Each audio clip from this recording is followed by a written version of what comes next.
Ma propre mère a essayé de me tuer 3 fois. Pas par accident, mais volontairement. Elle m'a empoisonné, elle a saboté ma voiture, elle a même engagé quelqu'un pour me faire du mal. Tout ça parce qu'elle ne supportait pas que les hommes me regardent plus qu'ils ne la regardaient. Elle était jalouse de ma beauté au point de vouloir me voir morte, et pendant des années, j'ai vécu dans la terreur. Je m'appelle Céline et j'ai 28 ans. Ce que je vais raconter semble sortir d'un conte de fées, mais c'est ma réalité. Ma mère a passé des années à essayer de me détruire parce qu'elle ne supportait pas que je sois plus belle qu'elle. Elle voyait comment les hommes me regardaient dans la rue, comment ils m'offraient des sourires et de l'attention, et ça la rendait folle. Au lieu de m'aimer et de me protéger, elle a tout fait pour me faire disparaître. J'ai survécu à plusieurs tentatives sur ma vie avant de finalement m'échapper et de trouver le bonheur qu'elle voulait m'enlever. Ma mère s'appelle Véronique et elle a toujours été obsédée par son apparence. Quand j'étais petite, elle passait des heures devant le miroir à se maquiller, à essayer différentes coiffures, à se comparer aux femmes dans les magazines. Mon père la complimentait tout le temps en lui disant qu'elle était la plus belle femme du monde, et ça semblait lui suffire. Mais tout a changé quand j'ai eu 16 ans. Mon corps a commencé à se développer et mon visage est devenu plus féminin. Les gens dans la rue ont commencé à me regarder différemment. Les garçons de mon lycée me demandaient mon numéro. Les serveurs dans les restaurants étaient plus attentifs avec moi qu'avec ma mère. Au début, je trouvais ça gênant et je ne comprenais pas pourquoi tout le monde agissait comme ça. Ma mère, elle, a tout de suite compris. Elle voyait que l'attention qu'elle avait l'habitude de recevoir se déplaçait vers moi. Un jour, on était au supermarché et un homme d'une 40aine d'années m'a souri en me tenant la porte. Ma mère est devenue rouge de colère. Dans la voiture, elle m'a crié dessus en disant que je faisais exprès de sourire aux hommes pour lui voler son attention. J'étais choquée parce que je n'avais rien fait de spécial. Les mois suivants, son comportement est devenu de plus en plus étrange. Elle m'obligeait à porter des vêtements laids et amples pour cacher mon corps. Elle me coupait les cheveux très courts pour que je sois moins féminine. Elle m'interdisait de me maquiller ou de mettre du parfum. Quand je protestais, elle me giflait et me disait que j'étais une petite peste qui voulait lui voler sa place. Mon père essayait d'intervenir parfois, mais ma mère était devenue incontrôlable. Elle lui faisait des scènes terribles chaque fois qu'il me défendait. Elle l'accusait de me préférer à elle, de me trouver plus jolie. Mon père finissait toujours par céder pour avoir la paix. J'étais seule face à sa jalousie maladive. Quand j'ai eu 18 ans, j'ai commencé à travailler dans un café en centre-ville. Les clients étaient gentils et les pourboires étaient bons. Mon patron me disait que ma présence attirait plus de clients et il était content de m'avoir dans son équipe. J'aimais ce travail parce que ça me permettait de sortir de la maison et d'échapper à ma mère pendant quelques heures. Un soir, je suis rentrée tard après mon service. Ma mère m'avait préparé un repas et elle m'attendait avec un sourire bizarre. Elle était trop gentille, trop prévenante. Elle m'a dit qu'elle regrettait son comportement des dernières années et qu'elle voulait se racheter. J'étais tellement surprise que j'ai voulu la croire. J'ai mangé le plat qu'elle avait préparé et quelques minutes plus tard, j'ai commencé à me sentir très mal. Des nausées violentes, des vertiges, des douleurs dans le ventre. Mon père a appelé les urgences et on m'a emmenée à l'hôpital. Les médecins ont fait des analyses et ils ont trouvé des traces de morora dans mon sang. Quelqu'un avait empoisonné mon repas. Quand les médecins ont posé des questions, ma mère a dit que c'était impossible, que peut-être j'avais mangé quelque chose de périmé au travail. Mais je savais que c'était elle. Je l'ai vue dans ses yeux. Elle avait essayé de me tuer. Mon père ne voulait pas le croire. Il disait que c'était un accident, que peut-être le produit avait contaminé la nourriture par erreur. J'ai survécu mais j'avais peur. Je me suis mise à éviter tout ce que ma mère préparait. Je mangeais à l'extérieur où je me faisais mes propres repas. Ma mère faisait semblant d'être blessée par ma méfiance mais je voyais la haine dans son regard. Quelques mois plus tard, il y a eu un deuxième incident. Ma voiture a eu un problème de frein sur l'autoroute.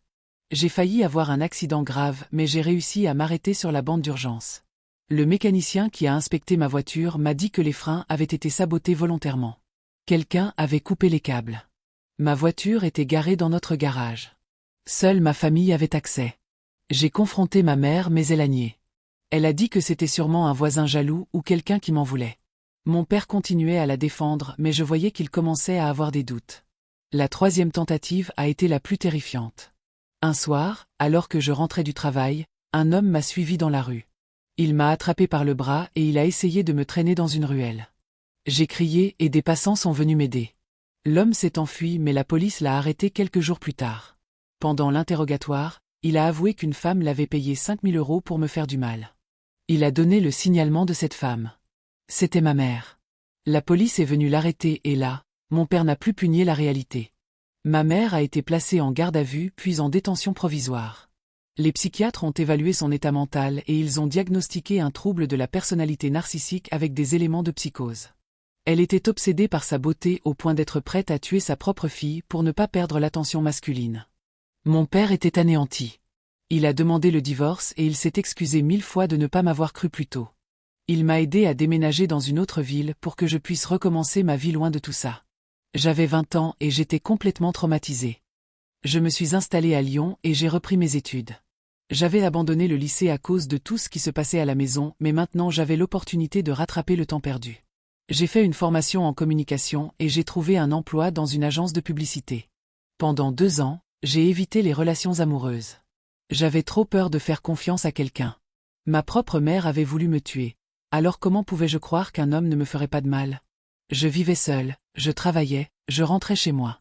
Une vie simple mais sécurisante. Mais à 23 ans, j'ai rencontré quelqu'un qui a tout changé. Il s'appelait Antoine et il était chef d'entreprise. On s'est rencontrés lors d'un événement professionnel et il m'a abordé avec beaucoup de respect et de gentillesse. Il ne m'a pas dragué lourdement comme d'autres hommes le faisaient. Il s'est intéressé à moi en tant que personne. Au début, j'étais méfiante. J'avais du mal à croire qu'un homme riche et beau comme lui puisse s'intéresser à moi sans arrière-pensée. Mais Antoine était patient. Il m'a invité à dîner plusieurs fois et il n'a jamais essayé de me brusquer. Il écoutait mes histoires et il ne me jugeait pas. Petit à petit, je lui ai raconté mon passé. Ma mère, les tentatives sur ma vie, ma fuite. Il a été choqué mais il ne m'a pas regardé différemment. Il m'a dit que j'étais la femme la plus courageuse qu'il connaissait et que ma mère était malade pour avoir fait ça. Pour la première fois de ma vie, je me sentais comprise et protégée. Antoine et moi nous sommes mariés 2 ans plus tard.